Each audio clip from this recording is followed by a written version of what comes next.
Warahmatullahi wabarakatuh. Nama saya Eka Melani Ayunintias. Di sini saya akan menjelaskan tentang jual beli, di mana secara terminologi fikih jual beli disebut dengan al-bai, yang berarti menjual, mengganti dan menukar sesuatu dengan sesuatu yang lain.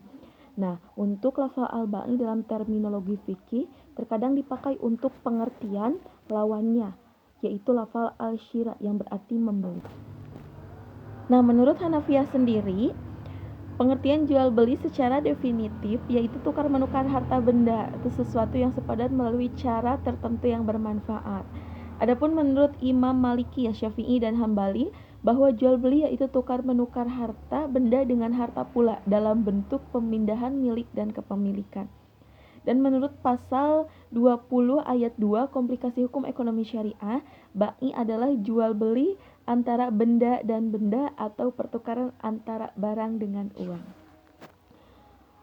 Untuk syarat syah dalam jual beli sendiri ada 7 syarat. Yang pertama, saling rela antara kedua belah pihak.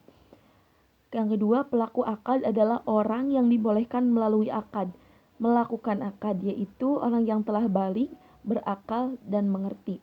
Yang ketiga, harta yang menjadi objek transaksi telah dimiliki sebelumnya oleh kedua pihak.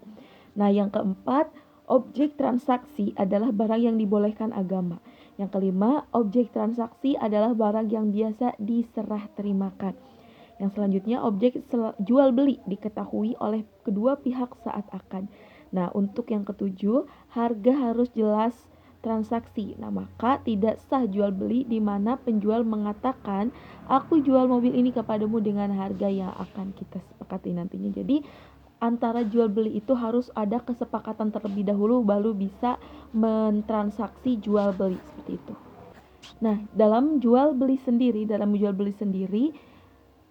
berlaku khiyar, di mana khiyar menurut pasal 20 ayat 8 komplikasi hukum ekonomi syariah, yaitu hak pilih bagi penjual dan pembeli untuk melakukan atau membatalkan akad jual beli yang dilakukan.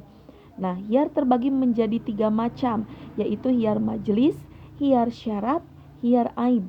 Untuk khiyar majelis sendiri berarti hak pelaku transaksi untuk meneruskan atau membatalkan akad selagi mereka berada dalam tempat transaksi dan belum terpisah. Nah, untuk khiyar syarat yaitu kedua pihak atau salah satu pihaknya berhak memberikan persyaratan khiyar dalam bentuk tertentu. Untuk khiyar aib sendiri merupakan hak pilih untuk meneruskan atau membatalkan akad karena terdapat cacat pada barang. Nah, untuk rukun jual beli sendiri ada 3. Yang pertama, pelaku transaksi yaitu penjual dan pembeli. Objek transaksi yaitu harga barang, yang berarti jual beli yang terdiri atas benda yang berwujud dan benda yang tidak bergerak. Barang yang dijual belikan harus dapat diserahkan. Barang yang dijual belikan harus berupa barang yang memiliki nilai atau harga. Barang yang dijual belikan harus halal. Barang yang dijual belikan harus diketahui oleh pembeli. Nah, yang ketiga, akad atau transaksi, yaitu segala tindakan yang dilakukan oleh kedua belah pihak yang menunjukkan mereka sedang melakukan transaksi. Nah, yang keempat, dan juga berarti kesepakatan dilakukan dalam bentuk lisan, tulisan, ataupun isyarat yang sama. Nah, untuk jual beli sendiri kan ada jual beli yang dibolehkan dan tidak diperbolehkan. Nah, untuk menjual dan pembeli, syarat dan rukunnya yang pertama kan harus berakal, balik, dan atas kemauan sendiri, dan berhak menggunakan hartanya. Dan untuk jual beli yang diperbolehkan sendiri, barangnya yaitu suci, halal, dan bermanfaat. Yang kedua, barang itu milik sendiri atau milik orang lain yang mewakilkan untuk menjualkannya. Yang ketiga, barang yang diketahui oleh penjual dan pembeli baik zat, sifat, maupun kadarnya. Nah, untuk nilai tukar barang yang dijual sendiri, harga jual disepakati penjual dan pembeli harus jelas jumlahnya. Nah, untuk nilai tukar barang dapat diserahkan pada waktu transaksi jual beli walaupun dengan kartu kredit. Nah, untuk jual beli yang dilarang oleh agama, yang pertama jual beli sah dan tidak terlarang. Jual beli yang terlarang dan tidak sah, jual beli sah tapi terlarang sebab ahliyah atau ahli akad atau yang melakukan akad.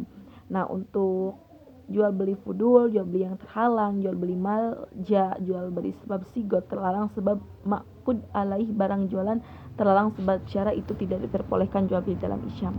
Terima kasih.